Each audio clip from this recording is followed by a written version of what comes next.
Well, hello, everyone, and welcome to the newest episode of Build St. Louis, the podcast that captures and shares the very heartbeat of design, engineering, construction, and development. And I'm your host, Kerry Smith, owner of Information Works. And in this episode, we're delighted to welcome Doug Peters, the project development manager at Cordon Clark. And Doug certainly has represented global firms in the AEC industry for years, more than 15 years, I believe. And he's developed new white space vertical markets for firms across North America. He's passionate about formulating sales growth strategy and executing it through solid teams. And I personally met Doug about 3 months ago. And the first thing I noticed about you, Doug, is you are a true relationship builder and you're an out of the box creative thinker and doer. So welcome to Build St. Louis. We're glad to have you. Well, thanks for having me. I'm honored.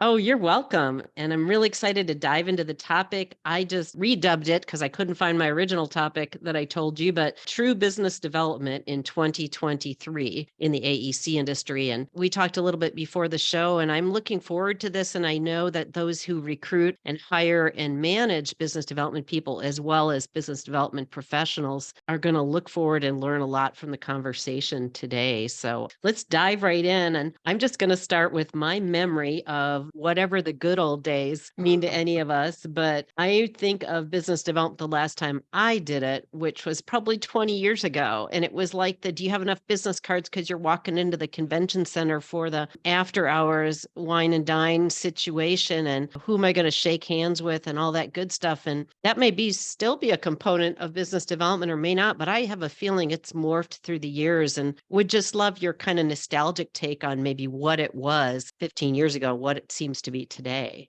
Well, sure. So it's ironic. I left a conference we've been at for like 3 days and had the weirdest hours from like 7 a.m. to 7 p.m. It was definitely a marathon, but I can tell you that obviously, at its core, I think it's always been a relationship business and technology has changed a lot of things. But really, that's really where it starts is the relationships. When you talk about especially large projects like my firm typically is associated with in the AEC market, 80-90 million dollar like RFQs. You could be somebody's best friend or drinking buddy, but it's unlikely that you're going to have much movement on a project of that magnitude just off a relationship. So it's that and more. And I think as I look at this, it's changed the business card, just the cold calling. That's kind of gone away. I think to a large degree, maybe there's a certain element of where you have to start a relationship. But I think I've used technology well to just be much more strategic. And I think if there's any word that you could say we apply today, maybe more than a decade ago, is just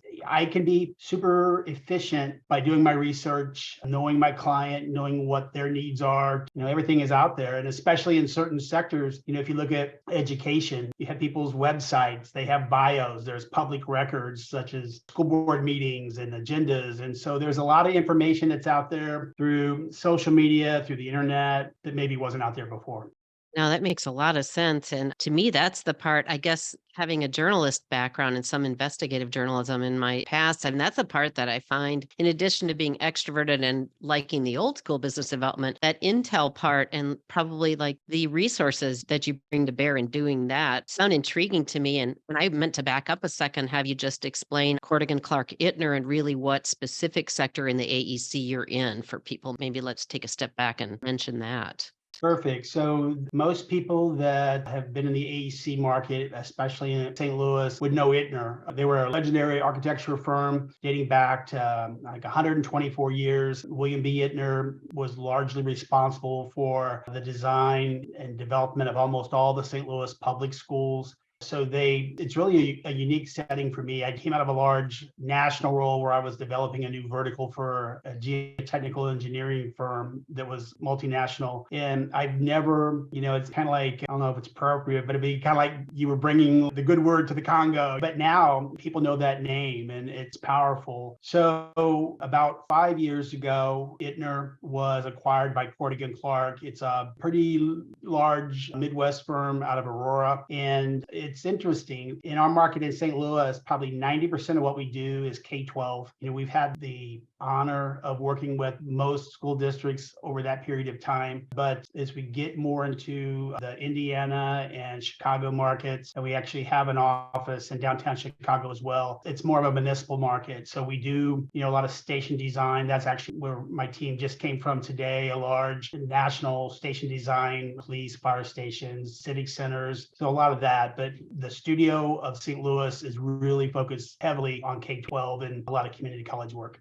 Makes sense. And that kind of makes me think of a question about if there's a difference in business development, intel, networking, relationship building, if it's private sector versus public sector, or mainly, I guess, where my brain's going on that is if you're being evaluated as a professional service or as like a contractor or a construction company may have to be hard bid or low bid. So I wondered where you fit in the space as an architectural firm and what that the connotations or the components of that as it relates to how you build those relationships. Sure. So in the public market, as it pertains to education, most of the work is a request for qualification. So it's sent out through an RFQ, and it generally outlines the project. Generally, it could be architectural services or it could be a design project. Generally, there's scope. A lot of it is dependent upon a referendum for a bond finance. These projects can range anywhere from architectural services could be, hundreds of thousands of dollars. But if you get up into the design phase or large additions, they can go from 20 million to 100 million plus. So they're pretty substantial projects. And I look at this, if we're pursuing, and we have a go, no-go process, so we're very strategic about what we pursue. We can't, the thing about architecture is you have a finite amount of capacity. So you can't chase every project out there because you'll implode. And we have the good fortune right now in St. Louis we have recently brought on board, I think, $300+ million of new work. And so, capacity becomes an issue. So there's things that I think we could get, but we can't pursue them. But the thing that's unique about the RFQ, I look at that as if we don't have an established relationship by the time that's released, ideally in a business development role, an RFQ being released tells me where I should have been, a year or two ago. And it's not just that we're in there, trying to be, it's not so much like a sales project or process. It's just like an awareness process in that, we're just identifying what they might, whenever we're doing research, we're identifying who might be coming into market. And so we're just developing a strategy on how we're going to develop that relationship. There are very large districts out there that have business managers, CFOs, chief operating officers, facilities managers. Is it top down where you're talking to, superintendents and board members, and we're trying to develop relationships that way? Or sometimes the easiest path might be to start with like the facilities folks and just, build a relationship there and then work up to get introductions at a different level. So it's really neat. I don't know that there's any district that you could say this is absolutely the way to do it. So what I do like about it, I'm fortunate to be on a team on the business development side. There's several of us, and we'll work strategically as a team. So there's a lot of collaboration. And even though we're spread out from Aurora to the Quad Cities to down here in St. Louis, we typically converge, somewhere, and we'll kind of tag team these opportunities and just try to really make a great impression.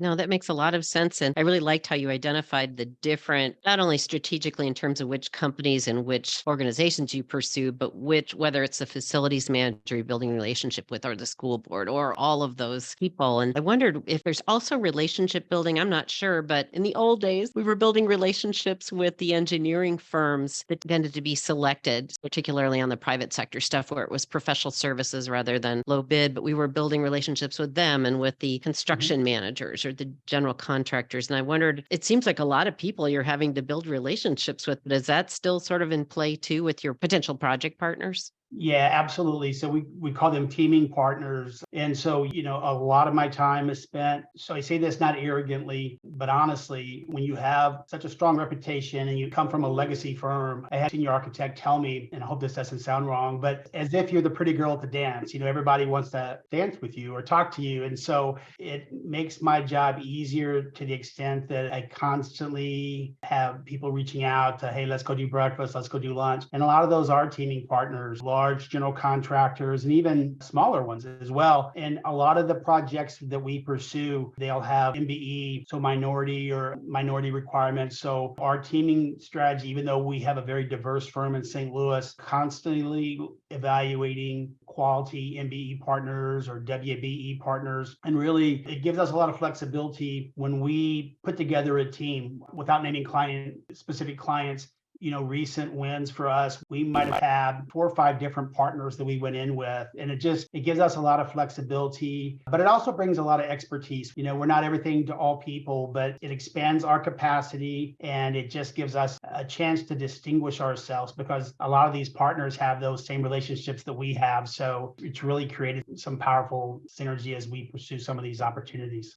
That's awesome. I appreciate you walking through that. So, within the realm of architecture, I think I was hungry or making out my third grocery list of the week when I wrote, wrote this question. But what do you see as the most effective, quote unquote, ingredients in growing new clients and work? And I think you already talked about some of them. But if you were telling someone who just graduated from school in the past couple days and maybe headed into the world of business development or, frankly, just the world of architecture, what would you tell them about how to get started, how to plant their root, and the most important ingredients in developing those relationships? Well, that's a great question. And I think, a lot of it depends on really where does your firm want to go? I mean, do we want to do some small municipal projects or design small strip centers, or is it education or whatever it is? But I think, really having a large portion of my experience in engineering in association with engineering firms, I think that there's a seller doer term. In my realm, the first thing I thought about coming into a decent size or fairly large size firm like the one I work for is everybody's in business development, right? So we might have 60, 65 architects, but each one of them have unique relationships. And so they're critical. And so I'm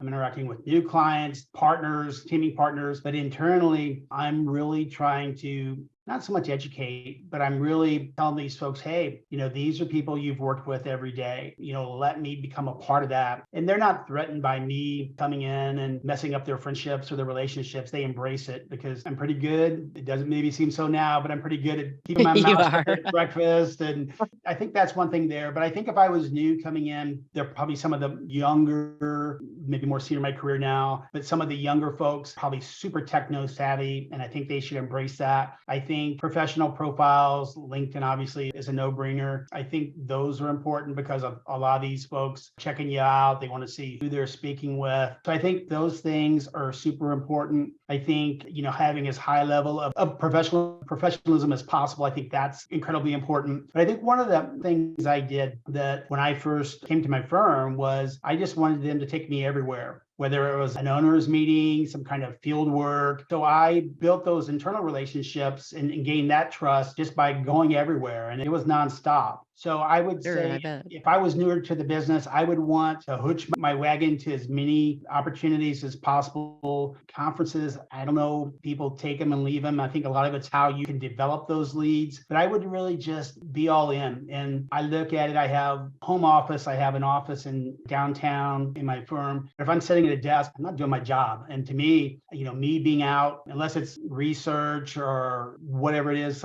I guess desk work, there's a certain requirement of it. But I am a free spirit and I need to be out talking to those folks and building those relationships. And I'm very fortunate to be a part of a firm that they trust. They know that I'm out there doing my job. They might not see me for a week or so, but we use CRM platforms. There's 100 of them out there, but I'm just constantly, if I talk to anybody, it goes into a CRM and pretty well document my day. And one thing it does, I also meet with my team, my business development team, and we're constantly talking strategy. Maybe it's upcoming events, where somebody might need me to come up and help them with one of their clients, or I might bring them down here. So just collaboration and just getting involved. But I think there's a misnomer in that people think of business development people as, the lampshade on their head and like, woohoo, let's go to the bar and buy everybody beers. I can tell you from a pretty long career, it's like given a choice between being at these social functions or sitting at home, I'd rather be, I hope it doesn't hurt my career, but it's like, I'd rather be like, home, reading a book, watching TV or whatever, but it's a necessary part of business. It's just a relationship and you never know where it's going to come from, but it's not going to happen if you're not out there making it happen.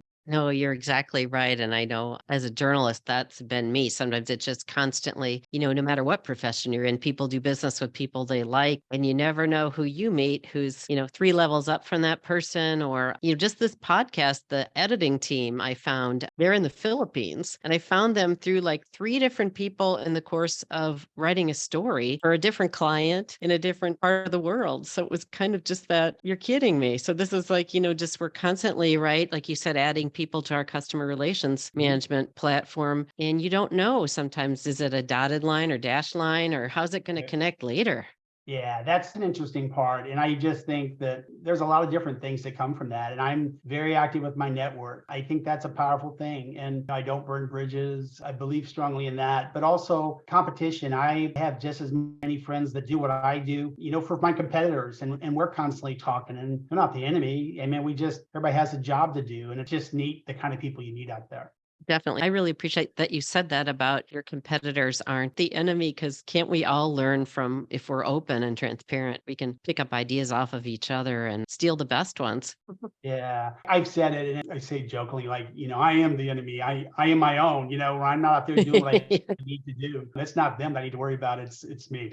Exactly. I've looked at her. I think we answered all our questions. I'm looking at this is probably a super obvious question, maybe a little bit of non-objective one, but what can you teach someone and what can't you teach them about business development? I would think, as you said, sometimes we'd rather be home having our introverted moments, but we have to kind of suit up or whatever. That's But I would think you could teach people the technical aspects and the intel. But if they don't get excited about just making a connection, is some of that just raw personality? I mean, how gosh. can you learn that? I guess so. I mean, you can't go to personality school, but what I do, and I mean this sincerely, I am a great observer of people. And I tell people I'm a professional people reader, right? So I'm constantly events and meetings and whatever, and I'm just constantly watching people. And really I've been around a lot of talented people. And one of the things I think you could definitely learn is just being humble. And that likability thing is super important. That's my special skill. It's like I'm not an Einstein that could tell you how to. I know very little about the actual nuts and bolts of architecture, but I know a lot about connecting. And that was no different when you and I first talked, right? It's a situation of you're just Right. constantly interacting and talking to people, and you're watching what people do and business acumen. You don't want to be the one that's the talking person that, wants to talk 90% of the time and listen 5%. It's just the opposite. Being a really attentive, empathetic listener and just genuinely, and maybe it's cliche, but just genuinely caring about people. To me, it's far beyond $100 million building. I can tell you my best relationships. I know their kids. I know maybe I've been to dinner with them. I know that their hobby is camping. I know that they're a Kansas City Chiefs fan or whatever it might be. And those are the things that to me, if you can work to develop that level of connection and they'll answer the phone when you pick it up, the winning is the easy part. It's just the connecting on the front end to me that makes all the difference. I think that's very wise. And, I see a lot of firms in the AEC industry will sort of lead with, shouldn't say a lot, but from those I've talked to, many of them lead with that we're on time and in budget and we're safe. And maybe we're talking more about the build than the design. But I feel like what you just mentioned, Doug, that if all things are equal in terms of qualifications for the job, people want to do business with people they like and trust. And it seems like those relationships should be sort of at the top of the pyramid rather than once someone hires you to do the job, then they find out who they're going to be working with the next 2 years. Yeah, I was speaking with somebody maybe at this conference I just left, and I was joking with this. I think it was a fire chief and a mayor of a small town. And I talked about how important that is. It's kind of like a relationship. Like you're dating this person for the next year or two. And so you better like them, right? I mean, they could be smart and they could be the best friend out there. But if they're just not a connection or you getting a weird vibe, that's not who you want to be with. So Yeah, that's a great point because, yeah, you really are sort of quote unquote marrying. You're engaged to them in the pre design stage, right? And then you're just married to them for the next, however long. For people that had those relationships pre 2020, it was probably longer than they imagined. And the jobs morph over time. And I would think, yeah, is that person or team adaptable? Are they out of the box thinkers when the supply chain dries up or whatever the heck else happened? Yeah, and it's not. And so I really talk when we build these relationships, there's the honeymoon phase, but that's not always going to be. I mean, there are going to be things will go wrong inevitably in construction, in architecture, and engineering. And I find that having that relationship that's built on, integrity and honesty, people are frustrated, they can pick up the phone, but I position myself as, hey, you're going to be interacting with our architects and our project managers, but I'm the complaint department. And you can pick up your phone at 6 a.m, or not 1 or 2 at night because I'll be asleep. But I'm going to answer and I'm going to move mountains to help you. I think that gives people, they know I'm genuine when I say it because I really mean it. I really think that gives them a sense of comfort that I'm taking the risk out of working with us, because companies don't stay around as long as ours has by not doing what they say they're going to do. Excellent. Well, we could talk to you all day and we'll probably have you back on and do so again. But I really appreciate Doug Peters, Project Development Manager with Cordogan Clark Ittner, joining us today for this conversation about what true business development looks like in 2023. And I guess if I had a closing question would be, what do you think it's going to look like in 2030? I mean, hopefully we won't have like robotic. I was just thinking about this, have robots handing out cards or just, AI, who knows where it's going to go, right? But what do you see it kind of always being relationship building? I mean, into the near future? Yeah, I would think so. I think that I'll tell you one of the things, and you talked about some of the newer people maybe getting into the business. One of the most rewarding things is as you become more senior in your career, and I've had a lot of diversity. I've led large national sales teams. I've developed vertical markets for companies and done everything, a lot of challenging things. But at the end of the day, it's just you are connected to people. And I had a colleagues tell me once, it's almost like irrespective of product or service, if you took all that away, you would still have that connection and that relationship. I just have always believed that. And I think every day, I treat people like I want to be treated. I'm genuine. We're not everything to everybody and we can't be. But if you work hard and you're honest and you communicate well, it's a fun business to be in. That's awesome. Well, I can tell you enjoy what you do. At least a couple times I've talked to you. No, Definitely. you're just really, you do really enjoy it. We appreciate you coming on. Doug Peters, Project Development Manager with Cordogan Clark Ittner. And this has been another episode of Build St. Louis. And thank you for being here. And y'all tune in again next time.